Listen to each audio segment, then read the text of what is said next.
Hello, good afternoon, नमस्ते friends. Getting back to shit, हम कल जहाँ पे रुके थे वहां पे उन्होंने लास्ट पॉइंट जो बोला था कि प्रोबेबल फ्यूचर्स, प्रोबेबल प्रेजेंट्स और प्रोबेबल पास्ट, सब प्रोबेबिलिटीज होती है। और एक्चुअली पास्ट और फ्यूचर कोई होता नहीं है, जो भी कुछ है।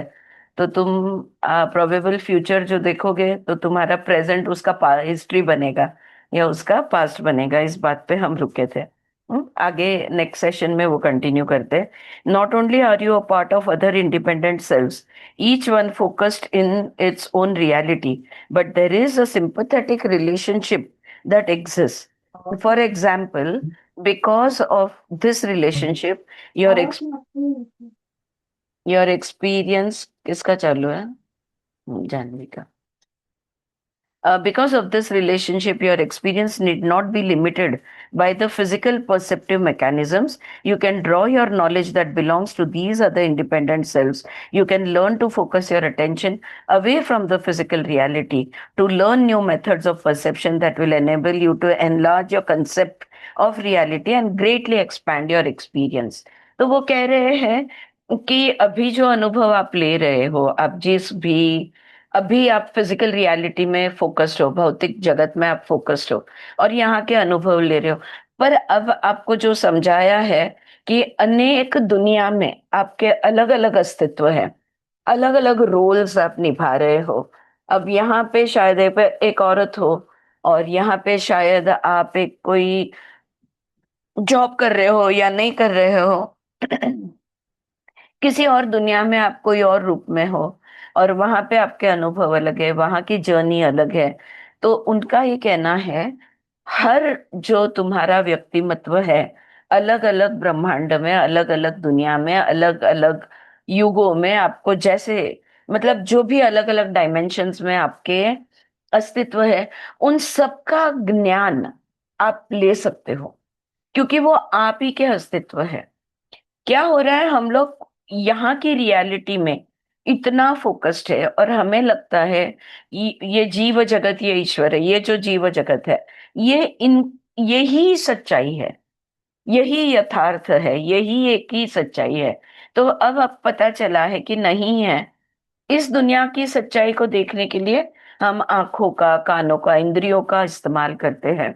हम बाकी के हमारे जो इंद्रिय है, जिनका हमने इस्तेमाल अभी किया ही नहीं, जो हमारे अंदर के आंख, कान, नाक वगैरह बाहर के इंद्रिय है, अंदर के जो हमारे इंद्रिय है, जैसे टेलीपैथी है, जैसे क्लैरवॉयंस है, ये सारे जो अंदर की हमारी इंट्यूशंस है, इनका हम इस्तेमाल करके वो बाकी जो हमारे अस्तित्व है उसका ज्ञान हम इकट्ठा करके हमारे आत्म का अनुभव, हमारा अनुभव, खुद को, हमारे कॉन्शियसनेस को, हमारे आत्मा को हम विस्तारित कर सकते हैं। राइट?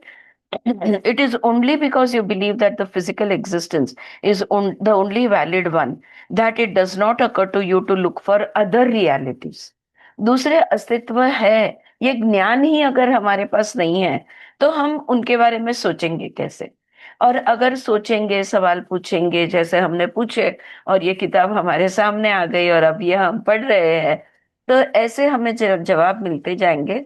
तो हम वहां पे भी देखना शुरू करेंगे। Such things as telepathy and clairvoyance can give you hints of other kinds of perception, but you are also involved in quite definite experiences, both which are normally waking and while you are asleep. तो हम सिर्फ जागृत अवस्था में अनुभव नहीं ले रहे, हम स्वप्न अवस्था में भी अनुभव ले रहे, हम सुसुप्ति यानी निद्रा अवस्था में भी हम अनुभव ले रहे हैं। हम हर अवस्था में अलग अलग हमारे अनुभव लेते ही रहते हैं।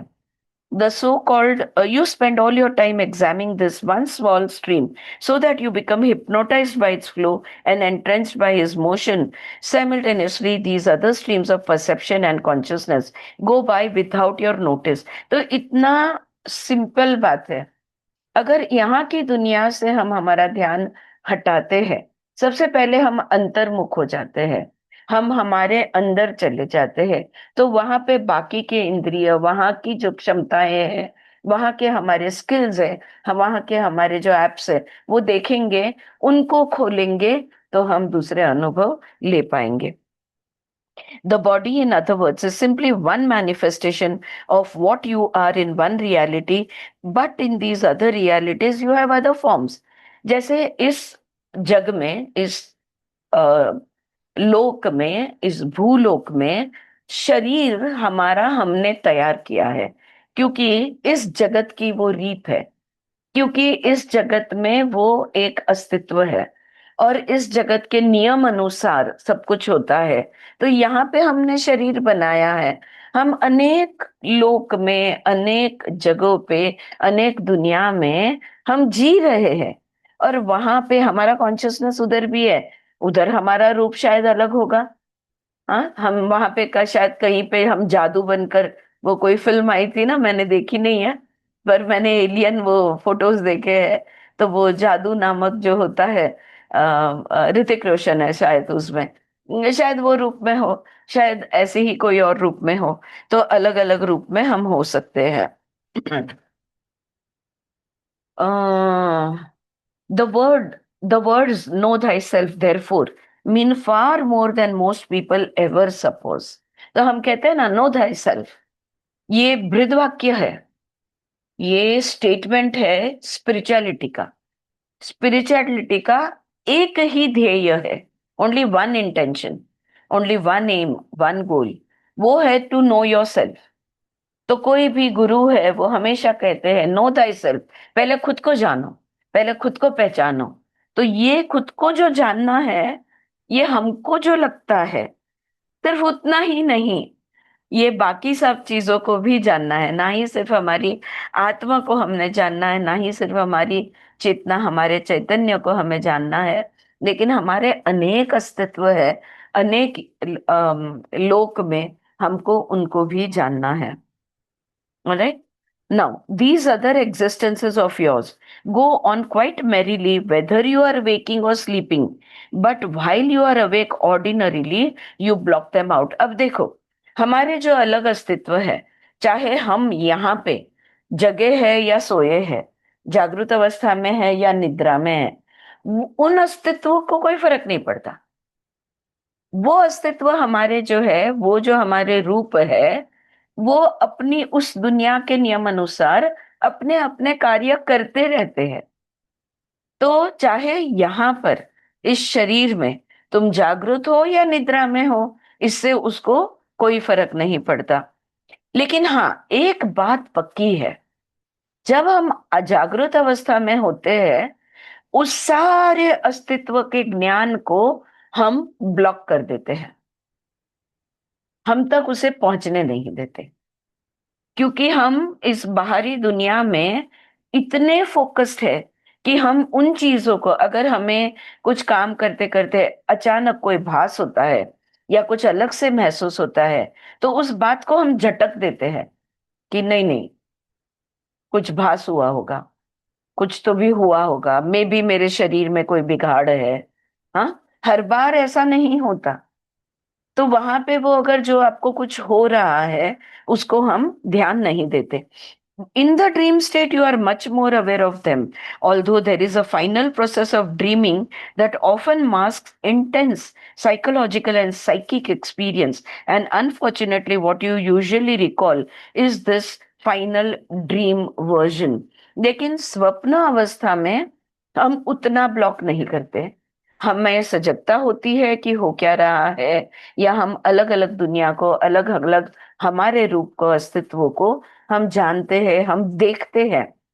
लेकिन देखो, आप अपने सपने को याद करो, आपको पता होगा कि बहुत रात भर सपना चल रहा था, बराबर है, रात भर सपना चल रहा था, लेकिन उठने के बाद आपको सपने का कौन सा हिस्सा याद है जो अंत में आया था? हं? ते शेवटून आलेलं असतं ना, ते भुरसट असतं, ते डिस्टॉर्टेड असतं, आणि आपल्याला नेमकं तेच लक्षात राहतं। तो जो एंड में आया है, वो डिस्टॉर्टेड व्यू होता है स्वप्न अवस्था में। जो डिटेल है वो सारा हम मिस आउट कर देते हैं, क्योंकि जागृत अवस्था में हमारा पहला इंस्टिंक्ट ये होता है कि नहीं नहीं, वो तो सपना था, उसको हटाना है। अब मैं जग गई हूं, अब मैं कॉन्शियस हूं, तो अब जो मैं जगी हूं वही महत्वपूर्ण है, और बाकी सारे अनुभव को मिटाना है या हटा देना है। हाँ, तो ये हम करते हैं।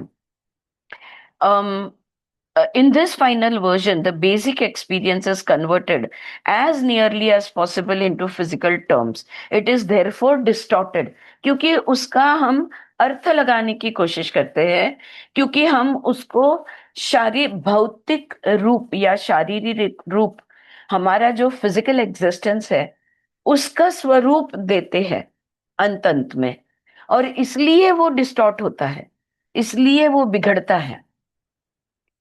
इसलिए ही निद्रा को पतंजलि ने अम, ये किया है, क्लेशदायी वृत्ति बताई है। हम्म? जैसे स्मृति भी हमारी वृत्ति है जो क्लिष्ट या अक्लिष्ट हो सकती है, वैसे निद्रा भी हमारी वृत्ति है जो क्लिष्ट या अक्लिष्ट हो सकती है। When we try to make sense, अगर किसी और दुनिया का कुछ अलग तरीके से कोई और रोल हमने देख भी लिया हमारे सपने में, जब किसी और दुनिया में हम किसी और अवस्था में हैं, वो देख भी लिया, तो भी सपने जब धीरे धीरे हम, जैसे जागृत अवस्था के जैसे 5 का अलार्म है, तो वो अलार्म के नजदीक नजदीक हम आते हैं ना, तो हम उसको उसका स्वरूप बदलते हैं, उसका स्वरूप ऐसा बनाने की कोशिश करते हैं कि हमें समझ में आए, यानी कौन सा, भौतिक फिजिकल स्वरूप, और इसलिए वो डिस्टॉर्ट हो जाता है। ठीक है। If you do not want to remember a particular dream, you yourself censor the memory on levels quite close to consciousness. और कोई कोई सपने होते हैं, हम उनको सेंसर कर देते हैं, हम उनको उठने से पहले उसको ब्लॉक कर देते हैं। उसके लिए जागृत अवस्था की भी जरूरत नहीं है, क्योंकि आखिर में जैसे कल हमने बात की, चित्त तो एक है, चेतना तो एक है, जागृत में भी वही चेतना है, स्वप्न में भी वही चेतना है, सुसुप्ति में भी वही चेतना है, निरुद्ध में भी वही चेतना है। ये तो हमारी समझ के लिए हमने उनको डिवाइड कर दिया है। त्रिपुरा रहस्य में भी वो यही बात करते हैं कि जागृत, स्वप्न, सुषुप्ति, ये त्रिपुरा है। त्रिपुरा रहस्य यानी ये जो तीनपुरा यानी रहने की जगह जहां पे ये होता है। थ्री व्हाट इज, जिसको हम ब्रह्मा विष्णु महेश भी कहते हैं, मैनिफेस्टेशन, मेंटेनेंस और डिस्ट्रक्शन। हाँ, तो अस्तित्व में लाना, फिर उसको टिका के रखना विष्णु का काम है, और उसका डिस्ट्रक्शन जो है उसको लय में ले जाना ये शिव जी का काम है। ऐसा हमने उसको एक मानवी स्वरूप भी दे दिया है। त्रिपुरा रहस्य जो ग्रंथ है, ये पूरा का पूरा इस सवाल से शुरू होता है कि इनके उस तरफ क्या है। सो प्रकृती स्थिती लय, प्रकृतीने काय म्हणायचं ममता? ही स्थिती लय, क्या? उत्पत्ति उत्पत्ति। उत्पत्ति। Thank you, thank you. उत्पत्ति स्थिति लय, ये इस जगत की रीत है, ये अपरा ज्ञान है। ये इस जगत की जो स्थिति है उसके पीछे क्या है, इस सवाल से त्रिपुरा रहस्य शुरू होता है कि ये इन 3 अवस्था के उस तरफ क्या है। इस तरफ हम हैं, लेकिन उस तरफ क्या है, राइट? तो वहां पे वही कहा गया है कि इट इज प्योर कॉन्शियसनेस, वो महत है, वो मूल प्रकृति है, उससे भी आगे वो पराज्ञान है, वो उधर का है। तो वो बात वो यहाँ पे कहते हैं, यहाँ पे वो वही बोल Can रहे I हैं। ask you one question? Can I ask you? Yes please do. Uh, अभी आपने बोला ना कि चित्त में सब कुछ रिकॉर्ड हो रहा है, एवरीथिंग इज देयर इन चित्त, हम्म। राइट? तो ये अपना जो फिजिकल फॉर्म है उसका चित्त, वो उसके साथ जितने भी हमारा एग्जिस्टेंस है वो सभी एट अ टाइम रिकॉर्ड हो रहे हैं। तो वो तो अनुभव हम ले ही रहे हैं, लेकिन अभी आप जो बोल रही है ना कि रिकॉर्डिंग होना, तो इस अस्तित्व जो जिसको हम मेमोरी बैंक बोलते हैं या स्मृति जिसको बोलते हैं, हमारी स्मृति में हर अस्तित्व का मेमोरीज रिकॉर्ड होता है। लेकिन हम उसको मानते नहीं, क्योंकि हमको वो है ये पता ही नहीं। अब जो पता चला है, तो शायद हम हमारे अलग अलग अस्तित्वों को भी देखें। शायद अगली बार मैं कोई ट्रांसलेशन के लिए अगर कोई मुझ पे करने को तैयार है और मैं जाऊं, तो मेरा शायद ये सवाल रहेगा कि मेरे और अलग अस्तित्व कैसे और कहाँ पे है, ये मैं देखना चाहती हूँ, और शायद मैं देख ओके पाऊंगी। Alright. Okay but thank but in the physical world, when we are talking about smriti and recall and memory bank, it is about generally this अवस्था, this life, ओके राइट। मनुष्य जीवन या अ, इस दुनिया का जो हमारा जीवात्मा के रूप में हमारी जो स्मृति है, वो स्मृति के बारे में हम बात कर रहे हैं। ये तो अभी अभी हम समझ रहे हैं कि हमारे अनेक अस्तित्व है। तो बट मैं पक्का इतना बोल सकती हूँ कि उस अनेक अस्तित्वों का भी ज्ञान सब हमारे पास है। क्यों मैं बता सकती हूँ? बहुत, जैसे मैंने कहा, डॉलरिस कैनन है, या जैसे बहुत सारे, एक चेन करके एक बहुत बड़े पीएलआर थेरेपिस्ट है। मेरे पास इन लोगों के केस स्टडीज की दो बड़ी वॉल्यूम्स है, जिसका मैंने अभ्यास किया है। उन्होंने उन लोगों ने कुछ एक दो जन ये लोग हैं, वो लोग पास्ट लाइफ रिग्रेशन जब पेशेंट को कराते हैं या क्लाइंट को कराते हैं, तो वो गए जन्म में आप कौन थे, इसमें उनको कोई इंटरेस्ट नहीं है। डॉलरस का भी उनके कम से कम आई थिंक 800,000 के ऊपर केस स्टडीज है। सारे केस स्टडीज एक ही सवाल पूछता है कि गए जन्म और ये जन्म के बीच में तुम कहाँ थे, या हम्म जीवात्मा के रूप में इस भूलोक में आने से पहले आप कहाँ थे। या ये भी वो पूछते हैं, एक मुझे बहुत अच्छी तरह याद है, एक केस स्टडी जहां पे उन्होंने पूछा कि ये एक स्कूल है, like earth is a school for learning, जहां पे हमारा एक अस्तित्व, यानी शेत की भाषा में अगर मैं कहूँ, ये एक स्टेज है, एक ड्रामा है जहां पे हम एक रोल कर रहे हैं। लेकिन ये रोल में जो भी तुम सीखोगे, यहां से छूटोगे, तो इसके बाद कहाँ जाते हैं? तो फिर वो जो अगला डायमेंशन है, उस डायमेंशन में क्या होता है और कैसे होता है, इसका पूरा वर्णन उस व्यक्ति ने हिप्नोटाइज स्टेट में दिया था।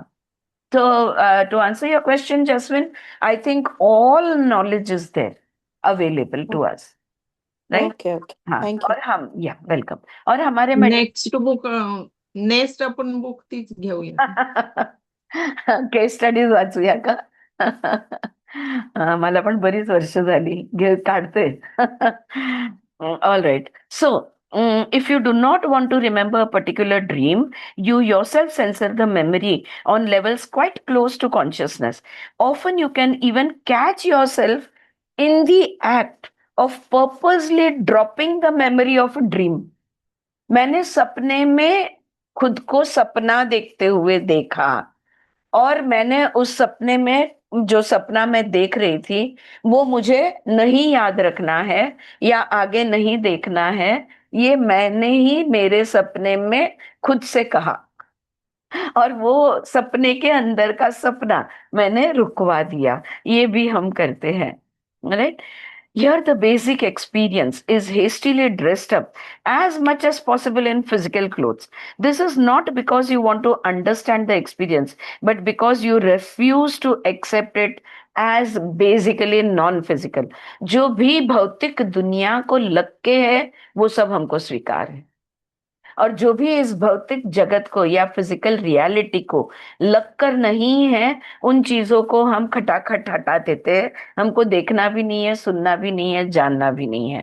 ये हमारी वृत्ति होती है। All dreams are not of this nature.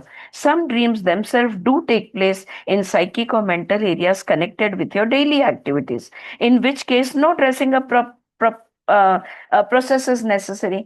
अब रोज की, हमने जैसे हमने कहा ना कि सब्जी लाना भूल गए तो सपने में जाकर सब्जी ले आए, तो ऐसे रोज के कामकाज के भी हम सपने दिखते हैं। अब वहां वो हमें अच्छी तरह से याद भी रहते हैं।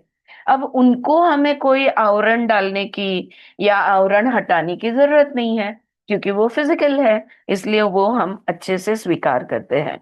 But in very deep reaches of sleep experience, those incidentally not yet touched upon by scientists in so called dream laboratories, you are in communication with other portions of your identity and with the other realities in which they exist. लेकिन हमारे जो दूसरे drama में, दूसरे जगत में, दूसरे role है, ये सब हम हमारे ही है ना।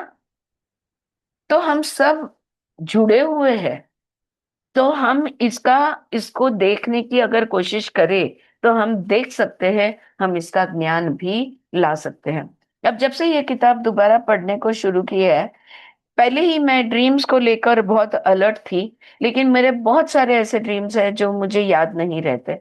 अब जब मैं ड्रीम करती हूँ और जगने के बाद मैं उस ड्रीम को जैसा था वैसा रिकॉल करने की कोशिश करती हूँ, और मन में ये उतरते जा रही है बात कि मैं कहीं जाके आई, वो दुनिया भी रियल है, वो मेरा अस्तित्व भी रियल है।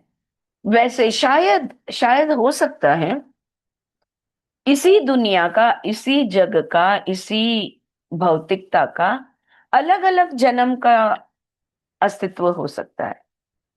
जो भी हम देखते हैं, जो भी हम जानते हैं, जो भी हम समझते हैं, कुछ भी गिनती में नहीं आता है, ऐसा नहीं है। कोई भी चीज ये झूठी है, अनऑथेंटिक है, ऐसा नहीं है। Every experience that happens in our consciousness, every experience that is watched by our soul is authentic. हमारे साथ, हमारे अंदर, मैं शरीर को लेकर ये बात कई बार कहती हूं। जैसे डॉक्टर्स बोलते हैं टॉन्सिल्स निकाल दो यार, कोई फर्क नहीं पड़ता, टॉन्सिल्स नहीं है तो कुछ चलता है, उसमें कुछ नहीं। अब वो टॉन्सिल्स निकालते निकालते अपेंडिक्स निकालने लगे। अब अपेंडिक्स लोगों के शायद खत्म होने आए, तो अब गॉल ब्लैडर निकल रहे हैं लोगों के। हाँ, गॉल ब्लैडर नहीं है तो कोई फर्क नहीं पड़ता, मतलब यू कैन से, हाँ तुम जिंदा रहोगे, लेकिन कैसे, किस तरह की वो जिंदगी होगी? पित्त से भरी हुई, पित्ताशय हटा दिया, इसको कोई अर्थ है कि नहीं है? तुम्हारे गले में का एक टॉन्सिल्स नामक, अगर हमने, हम अब पहले तो मैं हम शायद ये बोलते कि भगवान ने अगर हमको कोई ऑर्गन दिया है तो यूं ही नहीं दिया। वो कोई कोई चीज हमारे पास एक्स्ट्रा नहीं है, और कोई चीज हमारे अंदर ऐसी नहीं है कि जो ना हो तो चलेगी, इंक्लूडिंग अहंकार। ना सिर्फ शरीर को लेकर, मैं कहूंगी हमारी बुद्धि, हमारा मन, हमारा सब कुछ, हमारा हर एक का अपना अपना एक रोल है, हर एक का अपना अपना एक कार्य है, और हर एक जन महत्वपूर्ण है। कोई कम ज्यादा महत्वपूर्ण नहीं है, इंक्लूडिंग अहंकार। अहंकार को सात्विक अहंकार बनाना ही पड़ता है। इम्बैलेंस ये बुरी बात है, लेकिन balance state, balance intelligence, balanced ego, सब सात्विक बुद्धि, सात्विक अहंकार, सात्विक चित्त, सात्विक शरीर, सात्विक व्यवहार, सात्विक आहार, आहार विहार, आचार विचार, योग के चार स्तंभ है, सब सत्व में होना जरूरी है। सत्व का मतलब होता है बैलेंस। सो हम वही वो यहाँ पे कह रहे हैं, जो भी हम अनुभव ले रहे हैं एज कॉन्शियसनेस, जिस भी जगत में जितने भी हमने ड्रामा लिखे हैं, जिस वो सारे ड्रामा का डायरेक्शन हम ही दे रहे हैं, स्क्रिप्ट भी हमने लिखी है, रोल भी हम ही कर रहे हैं। कोई रोल यूजलेस नहीं है हमारे जीवन में, इस प्रकृति में। वो जो कांग्रेस घास उगता है ना, वो भी यूजलेस नहीं है। हाँ, वो दूसरे झाड़ों को उगने से जरा हमें वो दूसरे झाड़ जो है वो ज्यादा चाहिए, इसलिए हम इनको हटा देते हैं, घास फूस को। लेकिन यूजलेस कुछ भी नहीं है इस दुनिया में, इस प्रकृति में, इस ब्रह्मांड में, पूरे यूनिवर्सेस में। There is nothing which is extra and we can, it can be thrown away or it can be discarded. There is nothing of that sort. Coming back to this, so और हम सबके साथ communicate करते हैं, हमारे जो अलग अस्तित्व है उसके साथ हमारा कम्युनिकेशन, हमारा जाना आना मिलना जुलना ये हमेशा ही चालू रहता है। हम उसको ब्लॉक कर देते हैं या उसको सेंसर कर देते हैं। In this state, you also pursue works and endeavors that may or may not be connected with your interests as you know of them. तो इस जन्म में जो भी मेरे इंटरेस्ट है, जो भी मेरे पैशंस है, जो भी मुझे अच्छा लगता है, जो भी मैं करती हूँ, उसको संबंधित वो बाकी मेरे अस्तित्वों में संबंध हो सकता है या ना भी हो सकता है। मे बी इस जगत में, इस लोक में, अब भी इस समय पे, इस पृथ्वी तत्व पे मैं अभी ये पढ़ने का काम कर रही हूँ। शायद किसी और जग में, किसी और लोक में मैं आगे का सीख रही हूँ, या कहीं और मैं कुछ और कर रही हूँ। ये संबंधित हो सकता है, नहीं भी हो सकता। हम अनेक चीजें करते हैं, but in the deep reaches of sleep experience, no I am sorry, yes, connected with your interests as you know of them, you are learning, studying, playing, you are anything but asleep. तुम कभी भी सोते नहीं हो। As you think of the term, you are highly active. तुम्हें लग रहा है कि तुम सो गए हो, लेकिन तब भी काम जारी है। You are involve in the underground work, in the real nitty gritty of existence.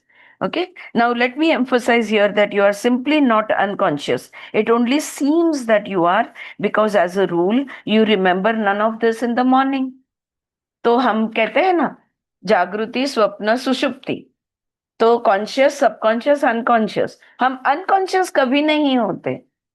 हमें ऐसा लगता है कि हम अनकॉन्शियस है क्योंकि हमें याद नहीं आ रहा कि उस अवस्था में, जैसे मैं हम कहते हैं ना कि सुप्त मन में, सबकॉन्शियस में माइंड है, या ड्रीम स्टेट। अगर हम मांडुक्य उपनिषद देख ले, जागृत और स्वप्न अवस्था में पांचों कर्मेंद्रिय, पांचों ज्ञानेंद्रिय और मन सब कार्यरत है।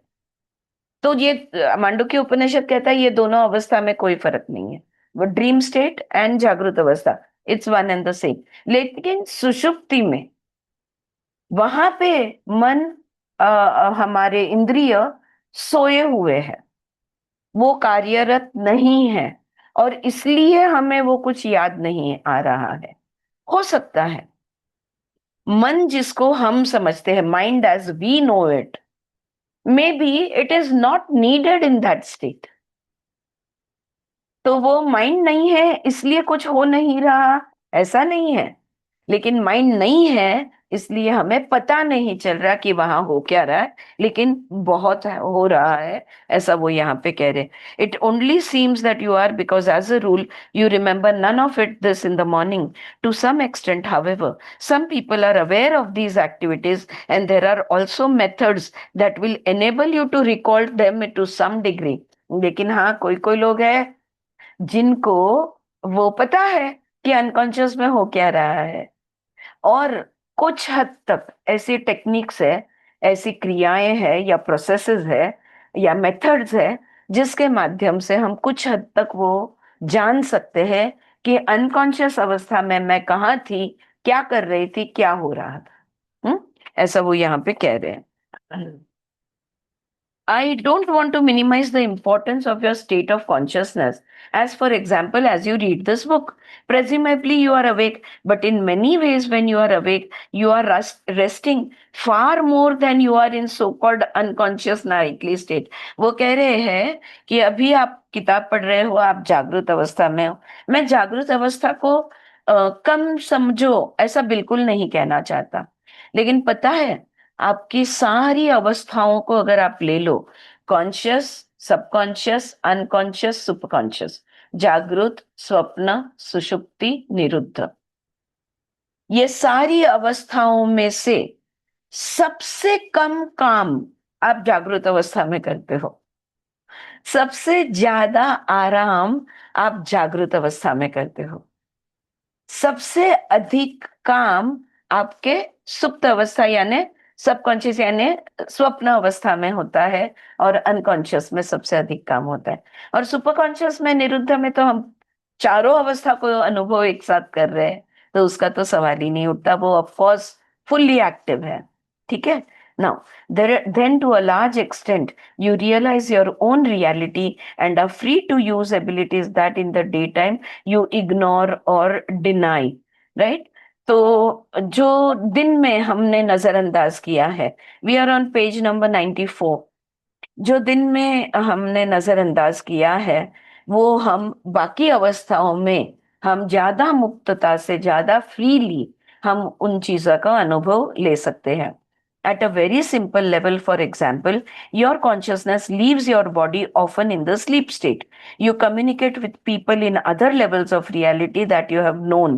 But far beyond this, you creatively maintain and revitalize your physical image. You process daily experience, project it into what you think of the future.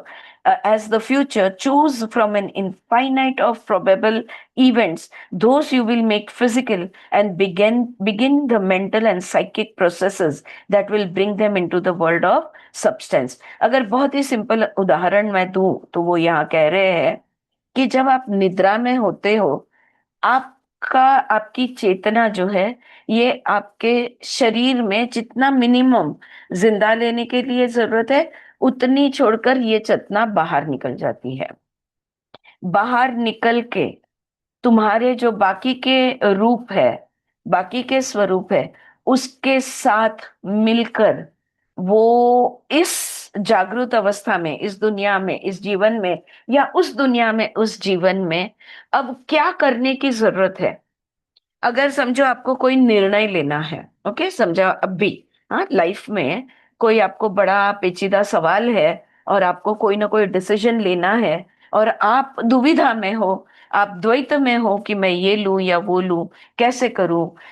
तो ये जो आपका सवाल है, जब आपका कॉन्शियसनेस बॉडी छोड़ता है, और निद्रा में जब आप सोए हुए होते हो, और वो जाके अपने बाकी के कॉन्शियसनेस के साथ वो विचार विनय करता है, प्रोबेबिलिटी, आगे आपके भविष्य में, इस जन्म में जो कुछ होने वाला है, जो जो शक्यताएं हैं, प्रोबेबिलिटीज, पॉसिबिलिटीज, उनको सबको ठीक से देखता है, एक शक्यता उसमें से चुनता है, और उसकी तैयारी वो करता है कि अब हम उसको किस तरह से अस्तित्व में लाएंगे या मैनिफेस्ट करेंगे। Smita, we are on page 94, या सो ये सब कार्य निद्रा में होती है। पता नहीं आपने देखा है कि नहीं देखा है, मेरा अनुभव है बहुत ज्यादा इनडिसिसिवनेस होती है ना, लोग सो जाते हैं। है ये आपका अनुभव? हाँ। और मेरी लाइफ में तो सबसे बड़ा एग्जाम्पल मेरे पति ही है, कि जब भी उनको, मतलब बहुत ऐसे लाइफ में ओकेजन आए कि अब आगे क्या करे, you are at crossroads and you don't know what to do, दाएं जाए बाएं जाए, सीधे चले, कैसा उल्टा घूमे, क्या करे। He will come home and he will go off to sleep. और जब वो उठते थे उनका सवाल हाजिर था। ये मैंने इतनी बार उनका ये अनुभव लिया है। मैं एक दो बार होने के बाद मेरे ध्यान में आ गया था, तो वो जब सोते हैं मैं उनको कभी डिस्टर्ब नहीं करती, मैं कभी नहीं उठाती उनको, क्योंकि वो कुछ ना कुछ वो वर्किंग चल रहा है। वही बात यहाँ पे मुझे तो जो शेठ बता रहे हैं, ये अनुभव से ही सही लग रही है कि हम हमारी निद्रा में बहुत प्रॉब्लम्स को एनालाइज करते हैं, उसको, उस ये करोगे तो क्या होगा, वो करोगे तो क्या होगा, ऐसे करोगे तो क्या होगा, उनके परिणाम देखते हैं।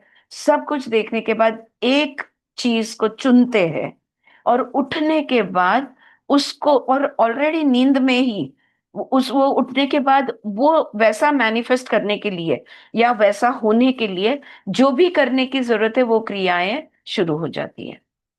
Alright? So this is what he is saying over here. You process daily experience, project it into what you think of as the future.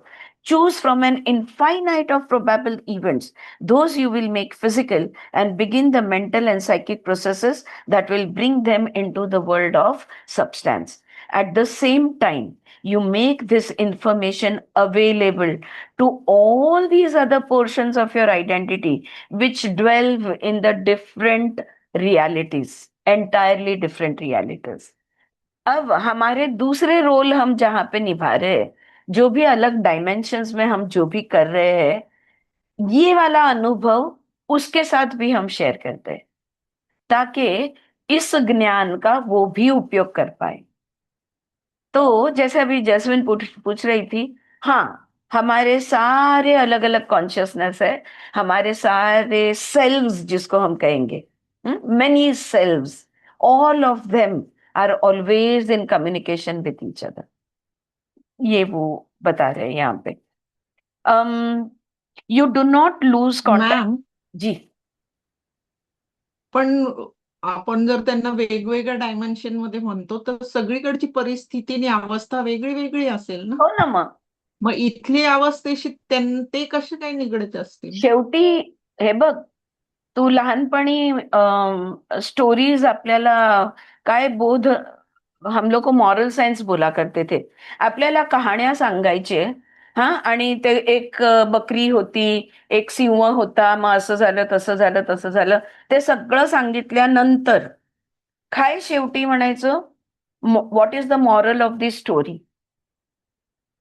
शेवटी जो जो सीख होती है ना, जो मॉरल होता है, जो सीख होती है, वो सीख सबके काम आती है। चाहे वहां पे गधा ना हो, चाहे वहां पे सिंह ना हो, चाहे वहां पे वो बकरी ना हो, कोई ना होने दो, लेकिन बोध जो है ये तो आत्मबोध बनता है। और जिसको जब जरूरत है, जो जो भी हमारे अलग डायमेंशंस के अलग रियलिटीज में हमारे जो अलग सेल्व्स है, वो उस ज्ञान को उसके लिए उपलब्ध है। वो अगर चाहे तो उसको एक्सेस कर सकता है। शेवटी ना जान्हवी, डायमेन्शन्स जरी वेगळे असले तरी कॉन्शियसनेस तो एकच आहे ना ग। डायमेंशंस अलग है, रोल्स अलग है, स्क्रिप्ट अलग है, स्टेज अलग है, ड्रामा अलग है, लेकिन है तो वो शाहरुख खान ही हर जगह पे, राइट? है तो मैं ही, राइट?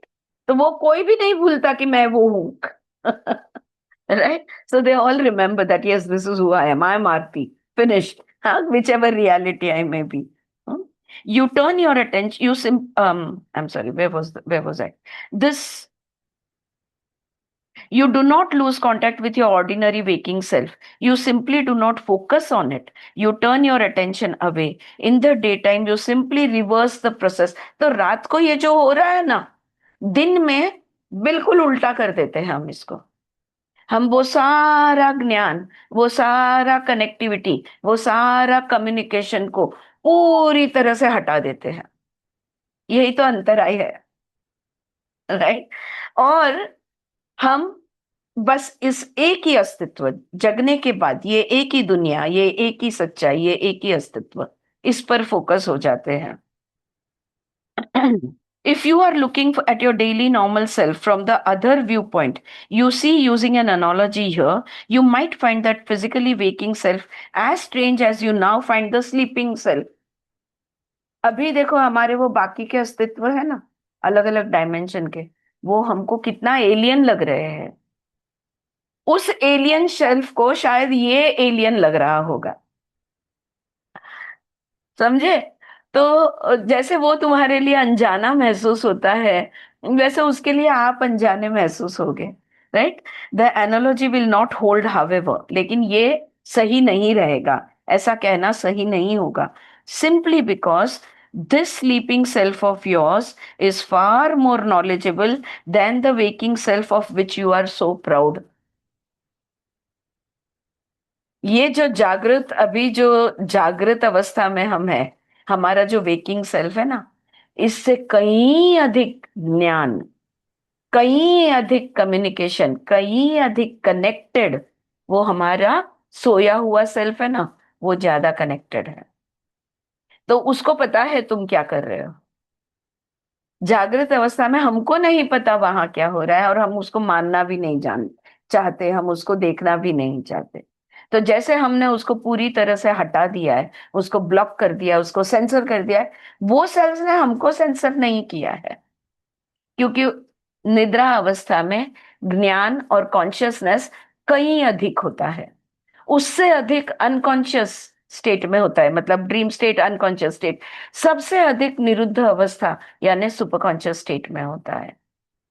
तो उनका ज्ञान अपने से बहुत ज्यादा अधिक है। जो हमें गर्व है ना, मेरे पास बहुत ज्ञान है, उसके सामने कुछ भी नहीं है। Right. The seeming division is not arbitrary or forced upon you.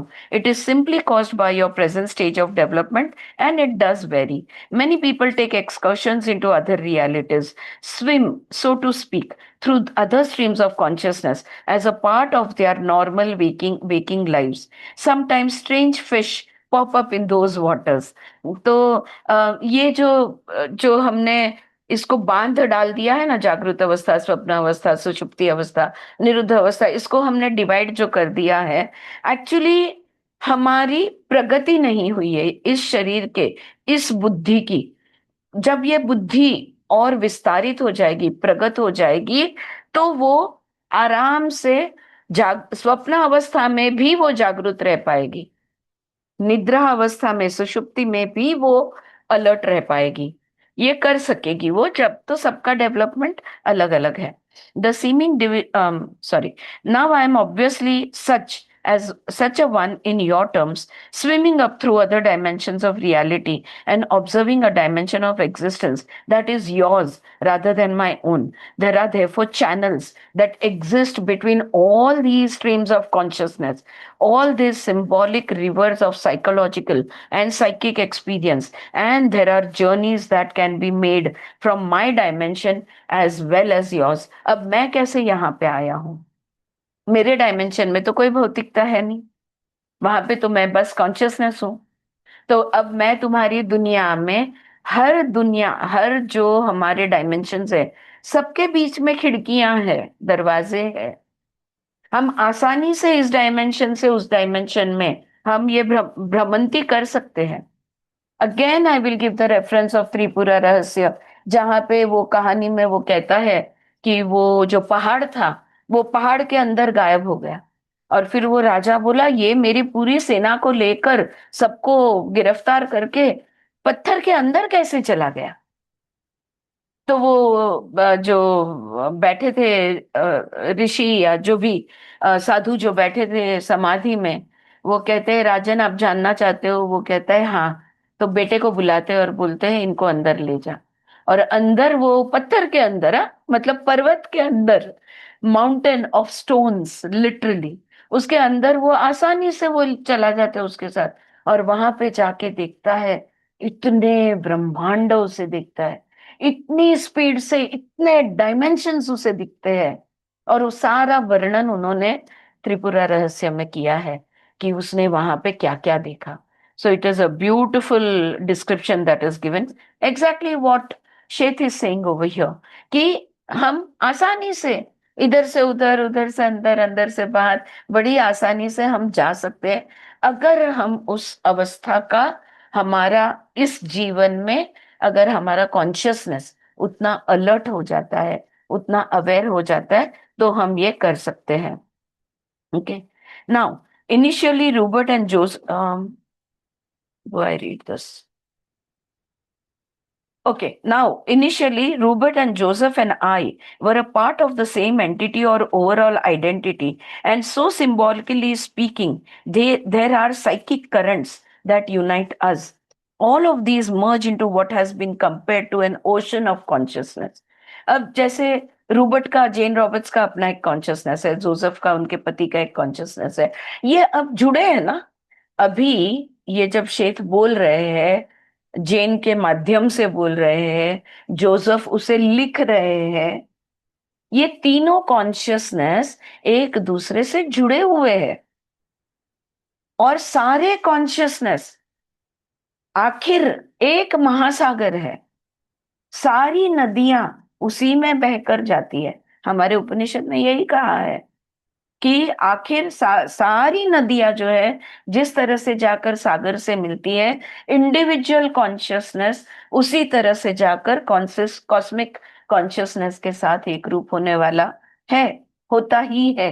Okay, start with any one consciousness and theoretically you will find all the others. तो अगर आप एक चित्त जागृति अवस्था में आ जाओ, या चेतना की अवस्था में आ जाओ, या चैतन्य में हो जाओ, आपको अनेक चैतन्यमय दिखेंगे वहां पर। आपको हर चीज में चेतना दिखेगी। That is the experience of oneness that many gurus describe, the experience of oneness. पता चलता है कि इस पत्ते की चेतना मेरे चेतना से अलग नहीं है। मैं भी वही चैतन्य हूं जो ये वृक्ष है, जो उसका पत्ता है। ये पत्थर भी वही चैतन्य है, ये मिट्टी भी वही चैतन्य है, ये जल भी वही चैतन्य है। सब एक ही चैतन्य है। Now, often the ego acts as a dam to hold back other perception। अगर इतना आसानी से हमारी चेतना इतनी सहज बहती है, उसको इतना सुंदर फ्लो है, वो कहीं से कहीं भी जा सकती है, उसको रोकने वाला कोई नहीं है, तो इस जन्म में या मनुष्य रूप में या इस अस्तित्व में कैसे रोक रहा है ये? क्यों मुझे महसूस नहीं हो रहा? क्यों मुझे उसका अनुभव नहीं हो रहा? हमारा जो अहम भाव है, अवर ईगो आइडेंटिटी, वो बांध बनकर बीच में आड़ आता है। अगर वो बांध नहीं बांधा तो ईगो खुद खत्म हो जाएगा। उसका अलग से अस्तित्व जो वो बहुत महत्वपूर्ण समझता है, वो अस्तित्व मिट जाएगा। तो ईगो तो डैम डालेगा ही।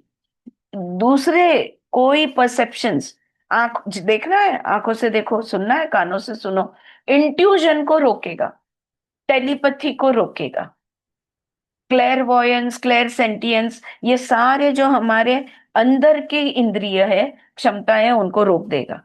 बोलेगा नहीं, इसको नहीं देखना। ऑलराइट, तो ईगो हमारे हमेशा आड़ आता है। Not because it was meant to, or because it is the nature of an ego to behave in such a fashion, or even because it is a main function of the ego, but simply because you have been taught that the purpose of an ego is restrictive rather than expanding। हम क्या समझते हैं? अहंकार का, जैसे मैंने अभी बोल दिया ना, उसका अस्तित्व मिट जाएगा। श्वेत कह रहे नहीं, इसलिए नहीं। तो मैं अगर कह दूं कि नहीं, ये तो ईगो का स्वभाव है, तो श्वेत कह रहे नहीं, स्वभाव है इसलिए भी नहीं, इसलिए भी नहीं कि ये उसका कार्य है, नहीं, इसलिए भी नहीं। वो कह रहे हैं क्योंकि हमारी ये मान्यता है कि हमारा ईगो, हमारा अहम भाव, ये विस्तारित नहीं हो सकता, ये सिर्फ संकोचित हो सकता है। We always think of our ego as a restricting section of a self, aspect of a self. We never think of the ego as an expansive thing, aspect। हमारा चित्त, हाँ, कॉन्शियसनेस को विस्तारित कर सकते हैं। हमारा मन, हाँ, मन बड़ा कर सकते हैं। हम हर चीज को बढ़ा सकते हैं, अहंकार को नहीं बढ़ा सकते। ये हमारी मान्यता है कि नहीं? यस और no? Right, we believe. It is the belief system which is causing the dam. वो बाधा है, वो बंधन में रखता है। वो, अगर हम अहंकार को, एक अलग दृष्टि को, अहम भाव को, अस्मिता को, जो भी शब्द आपको समझ में आए, ईगो आइडेंटिटी को कह लो, इंडिविजुअल कॉन्शियसनेस कह लो, अगर हम उसको अलग पर्सपेक्टिव से देखते हैं, अलग नजरिए से देखते हैं, तो हम उसका, वो भी एक हमारा साधन है। उसका इस्तेमाल करके हम बहुत कुछ कर सकते हैं। We can make the ego expansive. I love this statement of his. because you have been taught that the purpose of an ego is restrictive rather than expanding. You actually imagine that the ego is a very weak portion of yourself, that it must defend itself against other areas of the self that are far stronger and more persuasive and indeed more dangerous. And so you have trained it to wear blinders and quite off against its natural inclination. अहंकार, अहम भाव, अस्मिता हमारी विस्तारित हो सकती है, expensive हो सकती है। और अगर, लेकिन हमको सिखाया गया है अहंकार नहीं करना, ईगो अच्छी बात नहीं है, ईगो को दबाए रखना, वो ईगो को विनम्र रहना, ईगो को। अब व्यवहारिक दुनिया में इसका अर्थ है, नहीं ऐसा नहीं है, लेकिन जब उसको शुद्ध अवस्था में देखे, जैसे शुद्ध चित्त, शुद्ध बुद्धि, शुद्ध शरीर, शुद्ध मन, वैसे ही शुद्ध अहंकार के स्वरूप में अगर हम देखेंगे तो इसका स्वरूप बहुत ही ज्यादा अलग है। You yeah, the ego does want to understand and interpret physical reality and to relate to it. Ego को हम दबाने की कोशिश करते हैं, इस दुनिया के की पहचान अहंकार के साथ नहीं करवाते। हमारे चित्त को, हमारे मन को इस दुनिया की चीजों के साथ हम जोड़ते हैं, लेकिन अहंकार को छुपाते हैं, उसकी पहचान इस दुनिया के साथ हम नहीं कराते हैं, right. It wants to help you survive within physical existence, but by putting blinders upon it, you hamper its perception and native flexibility. अहंकार हमारा बहुत फ्लेक्सिबल है, जितना जल्दी से उठेगा उतना आराम से बैठ भी लेता है। अहंकार को थोड़े अलग नजरिए से हमको देखना होगा, हमको हमारे अस्मिता को, हमारे अस्मि भाव को बहुत अलग नजरिए से देखना होगा, तब समझ में आएगा कि वो कितना फ्लेक्सिबल है। Then because it is inflexible you say that this is the natural function and characteristic of the ego. नहीं, ये अहंकार ये है, पाथर है, बोलते हैं ना, टाइट है। नहीं, अहंकार बहुत फ्लेक्सिबल हो सकता है। It cannot relate to a reality that you will not allow it to perceive. अब इस दुनिया की पहचान, इस भौतिक जगत की पहचान अगर अहंकार के साथ हुई नहीं तो वो उसके साथ जुड़ेगा कैसे, दोस्ती बनाएगा कैसे, सीखेगा कैसे, समझेगा कैसे, कार्य कैसे अच्छी तरह से करेगा, कर सकता है अच्छा कार्य, right. It can poorly help you to survive when you do not allow it to use its abilities to discover those true conditions in which it must manipulate. Ego का बहुत अच्छे से उपयोग कर सकते हैं, और मैंने देखा है लोगों को बहुत स्मार्टली इसका यूज करते हैं। है ना साधन, यूज के लिए ही है ना, इस्तेमाल के लिए ही है, करो इस्तेमाल इसका, कुछ कुछ चार जनों का कुछ अच्छा करने के लिए करो इसका इस्तेमाल, right. So you put blinders upon it and then say that it can not see. उस पे हम आंख पे, अहंकार के आंख पे हम पट्टी बांध देते हैं और फिर बोलता है ये तो अंधा है। अहंकार अंधा बिल्कुल नहीं है, वो पट्टी छुड़ाने की जरूरत है।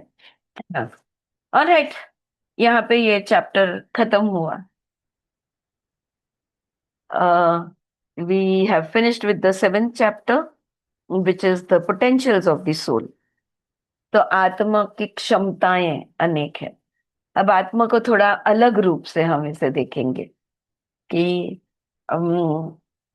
शक्तिशाली है, जाना पहचाना है, हर अवस्था उसी की है, विस्तारित है, अलग अलग दुनिया में, अलग युगों में, अलग लोक में, अलग बहुत अलग डायमेंशंस में, ब्रह्मांड में इसका अस्तित्व है, और सब एक दूसरे के साथ जुड़े हुए हैं। कोई हमारा अस्तित्व, अब भी हमें ऐसा लगता है कि हाँ मैं किसी और दुनिया में, मैं कोई और रूप में होंगी, पर उसका और मेरा कुछ लेना देना नहीं, ये गलत बात है। बिल्कुल लेना देना है, और हम उससे, ये सारे हमारे जो सेल्स है ना, ये सब मिलते हैं, इनके साथ इनका कम्युनिकेशन होता है, लेकिन कब होता है, जिसको हम अनकॉन्शियस स्टेट या सुसुप्ति अवस्था कहते हैं। अगेन मांडुक्य उपनिषद, त्रिपुरा रहस्य, सांख्य तत्व ज्ञान सब कहते हैं सबसे अच्छी अवस्था सुषुप्ति अवस्था। स्वप्न और जागृत एक जैसी है, शुल्लक है, इसको ज्यादा ध्यान मत दो। सब उसमें मन बुद्धि अहंकार चित्त तुम्हारे इंद्रिय सारे के सारे सारे कार्यरत है उसमें, वो एक जैसा है। That is not important. Sushupti is very important, the unconscious is very important.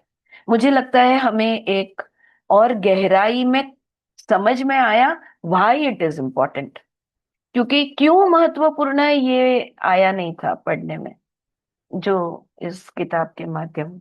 काय वाटतं, बरोबर बोलते मी? हा, की आपल्याला सुषुप्ती अवस्था सगळ्यात महत्वपूर्ण सांगितली आहे, पण का हे नव्हतं लक्षात आलं, या चॅप्टर मधनं ते लक्षात आलं। बरोबर आहे, राइट?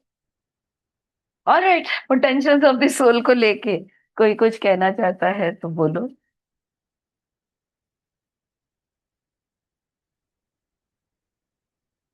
ठीक है, और लोग एक जास्त मिनिट बोलना वेळ चाहती या ओ सॉरी सॉरी बोल बोल। बोल नाही, मी असंच मजाक करते, जास्त वेळ झोपावं लागेल असं. जास्त वेळ झोपावं लागेल, आणि पुढचा चॅप्टर झोपेवर आहे। Yes Jasmine, you were saying. हाँ सुसुप्ति में वही बोलते हैं कि पर्दे की बात कर रहे हो ना, हाँ तो स्वप्न और वो जो सेमी है उसमें पर्दा है, हाँ, लेकिन सुसुप्ति में पर्दा नहीं है। नहीं है। That is the only line, right? तो राउंड टेबल कॉन्फ्रेंस चलता है हमारे सारे हम्म सेल्स का वहां पे। हम्म और ईगो की जो बात अभी किया ना, जी। तो ईगो राम और रावण दोनों में मैं बोल सकती हूँ। यस। रावण का ईगो ईगो भी त्रिगुणात्मक है ना, सत्व रज तम। रावण का तम या रज में होगा, लेकिन राम का था ना सात्विक ईगो। में था। दोनों का ईगो एक ही था। रावण ने सीता हरण किया, दोनों और के राम पास ने भी ईगो सीता था। को वापस लाने के लिए एक ईगो था, लेकिन बिल्कुल सात्विक ईगो था। सो बिल्कुल, दैट वाज द डिफरेंस, या परफेक्टली सेड, थैंक यू। या यस, मस्त, very true, very very true. आणि तेच तू मगाशी इगो वरून अहंकाराचं सांगत होती, तेव्हा हेही वाटलं की हा अहंकारच आपल्याला विद्येपासून दूर ठेवतो. खरंय। अविद्या जास्त भरतो आपल्यात. हा, पण तो तेच म्हणतायत ते, की अहंकार दूर ठेवतोय कारण आपली अशी मान्यता आहे, आपली अशी समज आहे की अहंकारनी दूरच राहावं। हम्म. अहंकारला जसं मनाला एक साधन समजतो, सगळ्यात चांगलं साधन आपण बुद्धिला समजतो, विज्ञानमय कोश। हाँ, हम्म. बुद्धि हमारा सबसे अच्छा साधन है, ऐसा हम मानते हैं। पतंजलि योग सूत्र पढ़ते वक्त भी हम यही कह रहे थे कि आखिरी सबीज के समापत्ति के धर्म मेघ समाधि तक हमें हमारी बुद्धि ले जाती है, और वो बाद में बुद्धि का भी हमें सहारा छोड़ देना पड़ता है, तब जाके हम निर्भीक समाधि में जाएंगे। तो बुद्धि को हम बहुत ज्यादा महत्व देते हैं, लेकिन सबसे कम महत्व हम अहंकार को देते हैं। कहते हैं कि वो तो वीक ही होना चाहिए, उसमें ज्यादा ताकत नहीं आने देनी चाहिए।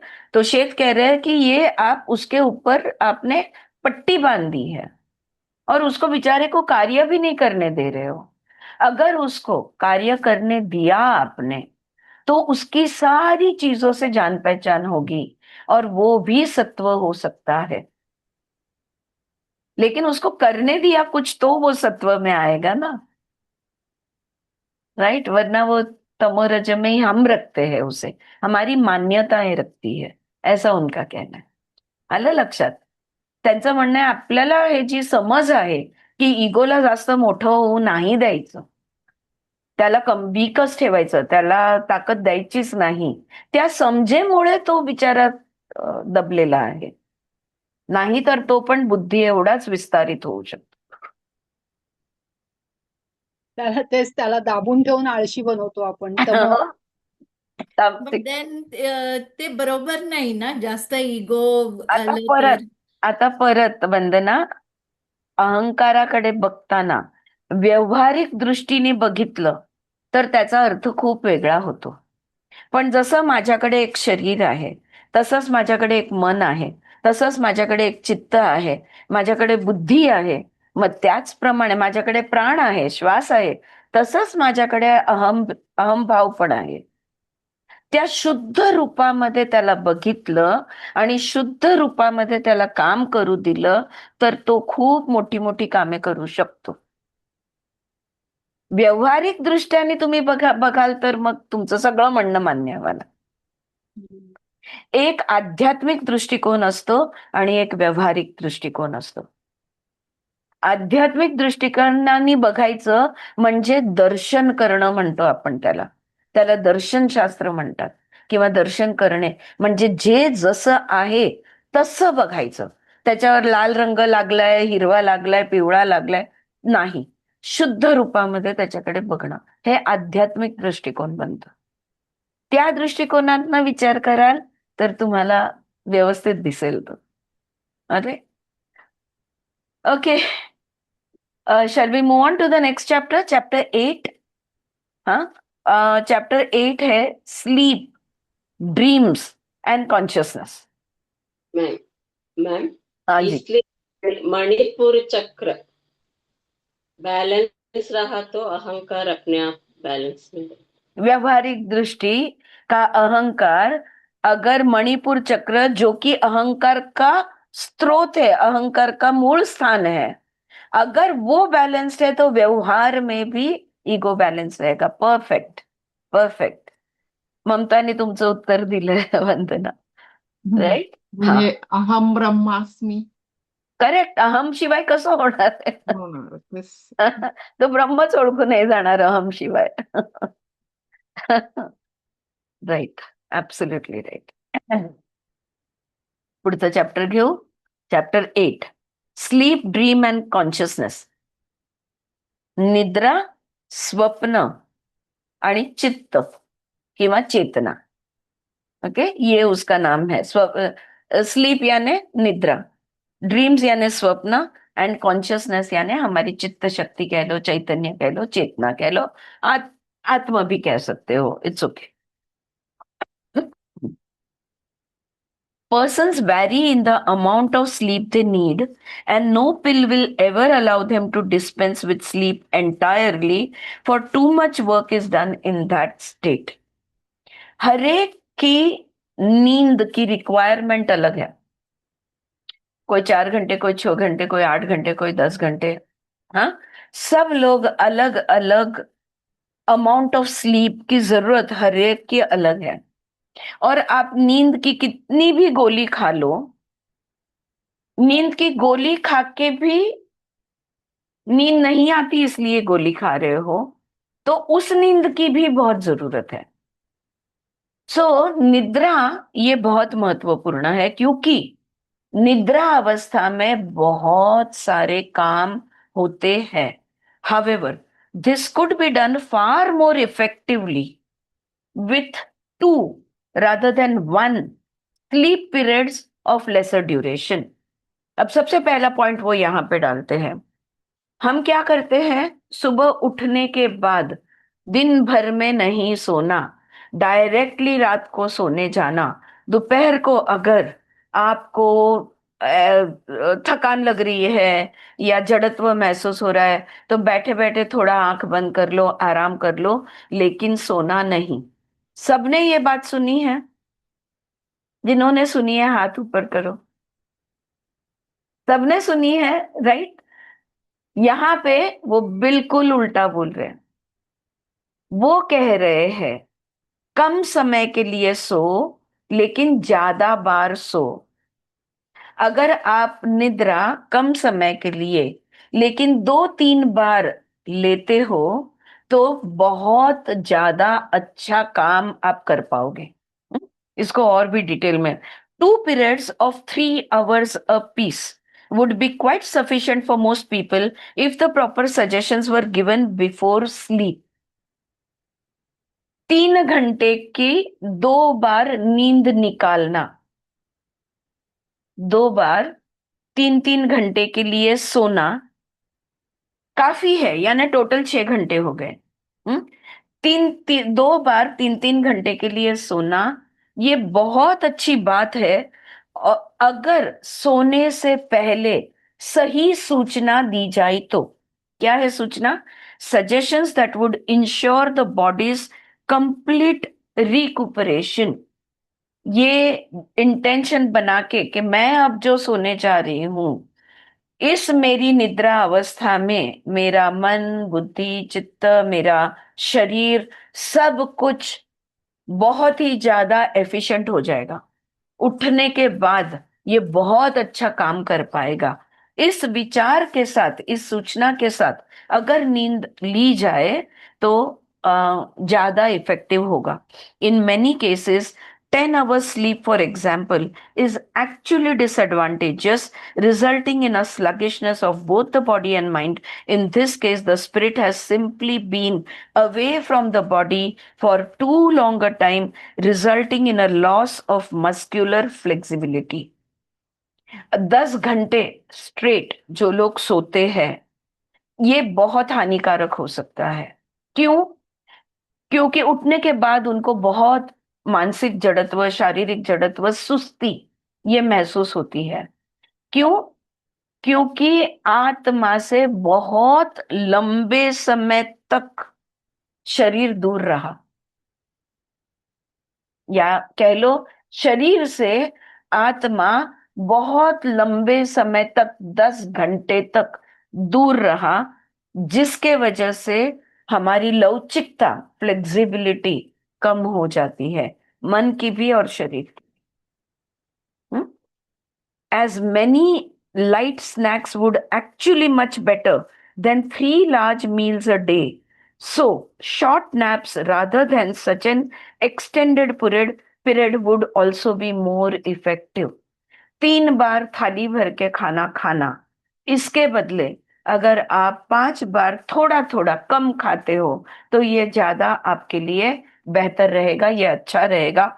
उसी तरह से 8 घंटे, 10 घंटे सोने के बदले अगर तुम 2-3 बार 2-2 घंटे के, 3-3 घंटे के अगर नैप लेते हो तो ये ज्यादा इफेक्टिव रहेगा।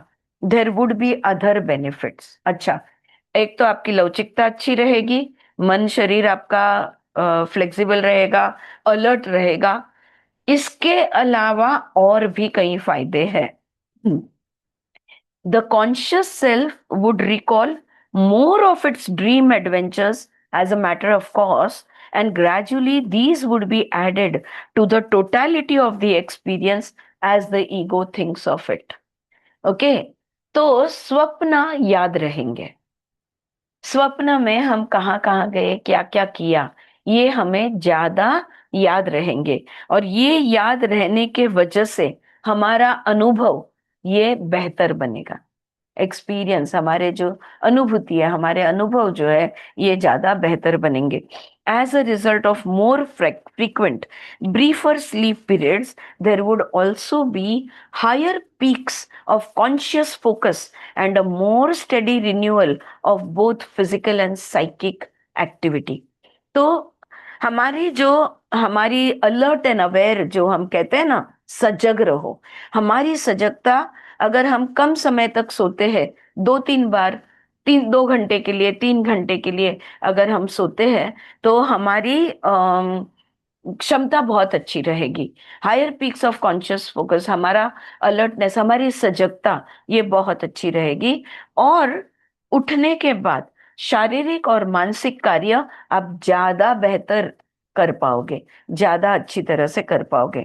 There would not be such a definite division between the various areas और लेवल्स ऑफ द सेल्फ। ये जो हमने इतना बड़ा डिवाइड बना दिया है ना, जागृत, स्वप्न, सुषुप्ति, इन अवस्थाओं के बीच में जो खाई बना दी है, जो डिविजन्स बांध बांधे हैं हमने, ये बांध नहीं रहेंगे, ये इसमें अच्छी तरह से फ्लो रहेगा। ये वो कह रहे हैं। A more economical use of energy would result. अब जो भी हमारे पास एनर्जी है, मानसिक शारीरिक ऊर्जाएं हैं, ये हम कम में ज्यादा काम करेंगे, यानी हमारी एनर्जी का संचय होगा। योग में यही बात कही है ना। योग में क्या होता है? व्हेन यू डू योगासन, ऊर्जा संचित होती है, या energy is saved, energy is accumulated so that you can work better. फिर कम समय में, कम एफर्ट में, कम एनर्जी में ज्यादा काम कर पाएंगे, right? A more economical use of energy would result and also a more effective use of nutrients। और जो भी आहार अपने लिए है ना, अब हमारे पास B12 बहुत होता है, ऐसा नहीं है कि नहीं है, लेकिन उसकी चयापचय ही नहीं होती है, उसका मेटाबॉलिज्म ही नहीं होता है, और इसलिए इधर से खाया, नीचे से बाहर। वो जो चयापचय होना चाहिए, वो जो एब्जॉर्प्शन होना चाहिए, वो जो रस का रक्त में रूपांतर होना चाहिए, अन्न का रस में रूपांतर, रस का रक्त में रूपांतर, ये बहुत अच्छी तरह से होगा। Consciousness, as you know, it would also become more flexible and mobile. और हमारी चित्त शक्ति जो है ना, ये भी बहुत ही ज्यादा लवचिक और बहुत ही अच्छे गति से बह पाएगी।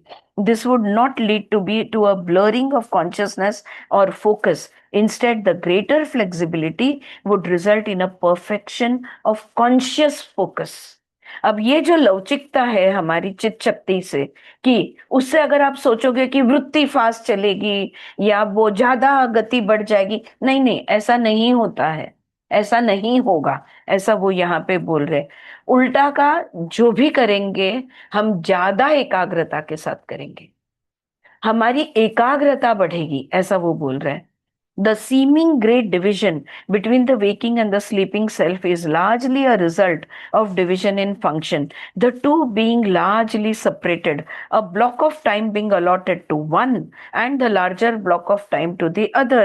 They are kept apart then because of your use of time। अब हमने क्या कर दिया है, हमारी निद्रा और हमारी जागृत अवस्था, awaken state and sleeping state, इसके बीच में हमने इनके लिए एक टाइम अलॉट कर दिया है। हमने एक लंबा समय, समझ लो 16 घंटा हमने किसको दे दिए? जगने के लिए, काम करने के लिए, और फिर 8 घंटा हमने सोने के लिए दे दिए। तो ये बहुत बड़ा बांध है, और इस वजह से ये एक दूसरे से दूर रहते हैं। तो समय का इस्तेमाल करके हमने इनको डिवाइड कर दिया है।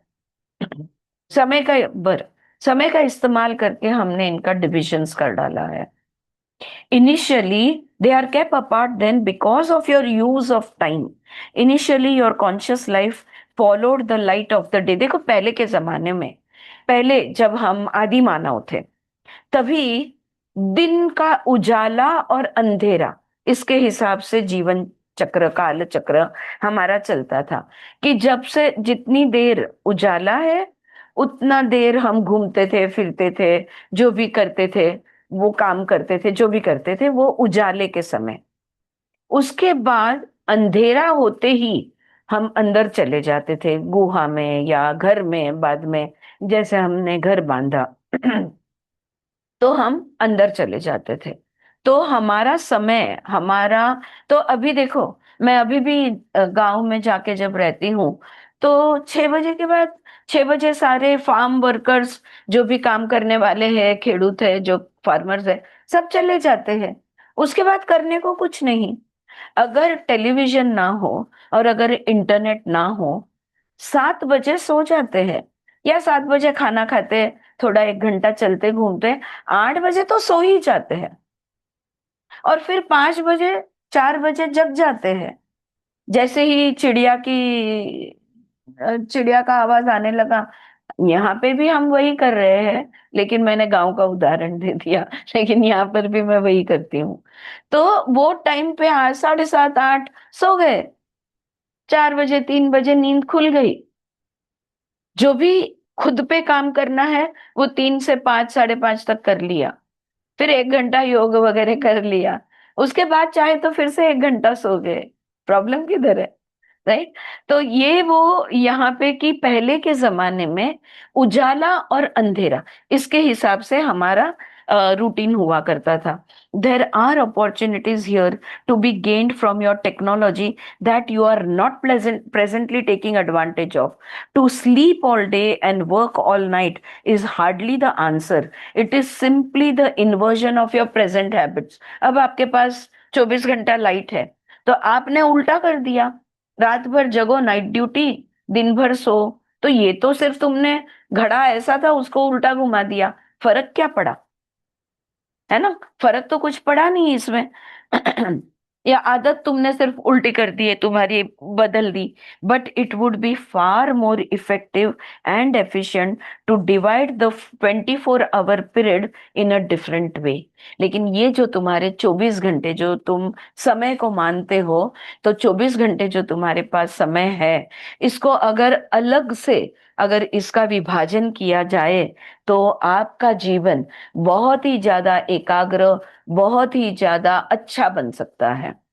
There are many variations, in fact, that would be better than your present system. Ideally, sleeping 5 hours at a time, you gain the maximum benefit, and anything else over this time is not nearly as helpful. Those who require more sleep would then take, say, a 2 hour nap. For others, a 4 hour block sleep session and 2 naps would be highly beneficial. बोलता है देखो आप ऐसा कर सकते हो ideally, 5 घंटे के लिए एक समय पे सिर्फ 5 घंटे के लिए आप सो जाओ। ओके, 5 घंटे के बाद में या तो हाँ 5 घंटे के लिए आप सो जाओ और फिर 2 घंटे का एक नैप ले लो। ठीक है? या तो वो कह रहे हैं 4 घंटे के लिए 2 बार नैप लो, 2 बार सो जाओ 4 घंटे के लिए। With suggestion properly given, the body can recuperate in half the time now given to sleep. आपके शरीर का जो भी रिपेयरिंग है, wear and tear of the body, repairing काम जो है, हमारे प्रोटीन्स को जो भी हमारे शरीर को फिर से ठीक करना है, ये सब कुछ ज्यादा बेहतर तरीके से होगा, ज्यादा अच्छा होगा अगर आप 4 घंटे 2 बार सोते हो तो। In any case, it is much more bracing and efficient to have the physical body active rather than inactive for say 8 to 10 hours. 8 या 10 घंटे अगर आप सोते हो तो आपका शरीर 8-10 घंटे के लिए अचल है, तो वो तो कड़क हो जाएगा, उसकी लवचिकता कम ही होती जाएगी, क्योंकि आपने उसको हिलाया नहीं है इतना समय से।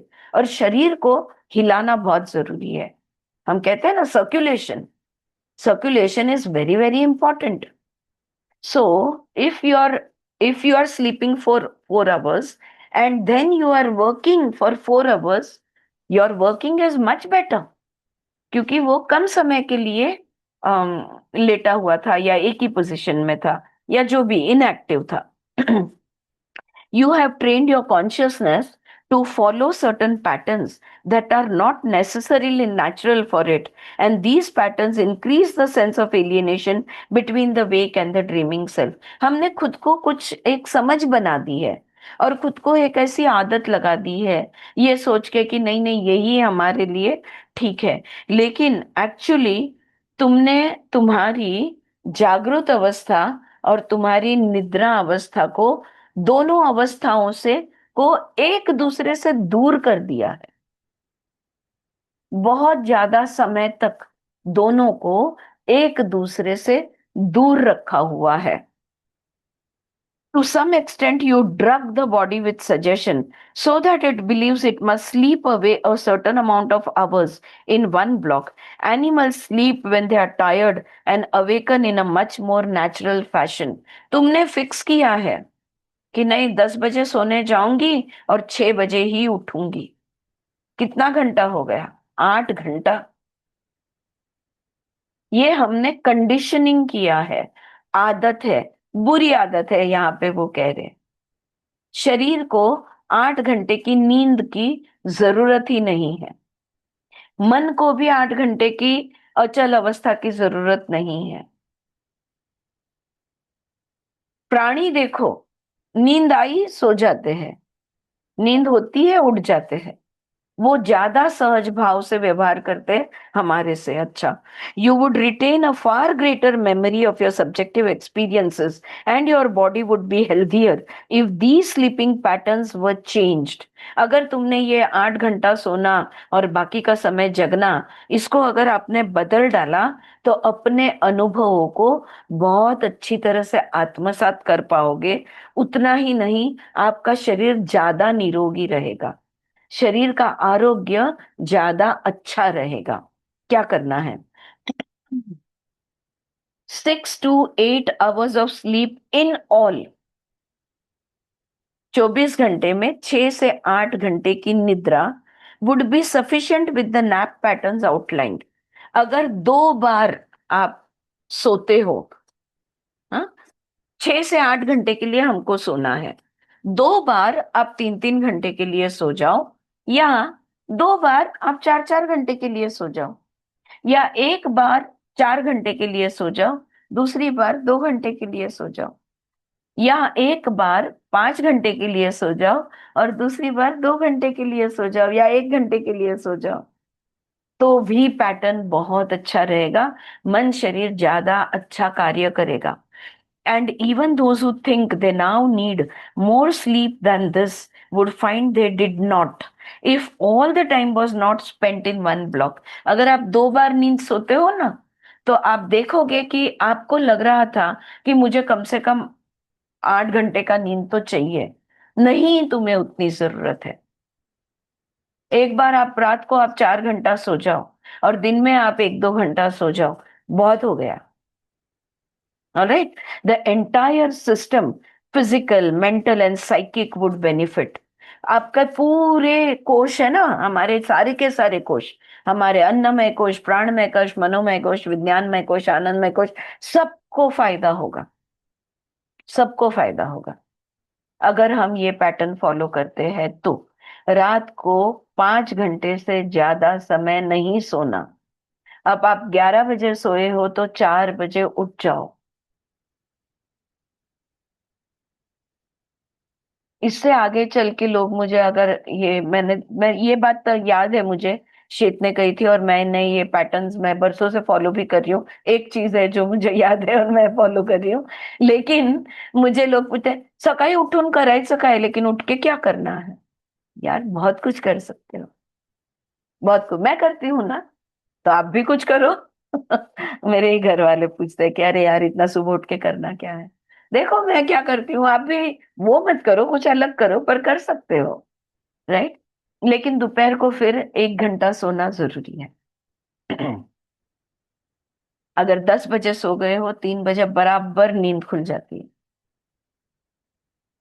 3 से लेके 9 बजे तक बहुत मेरे पास समय है, बहुत कुछ करने के लिए, लिखाई, पढ़ाई, मेडिटेशन, नोट्स बनाना, अम,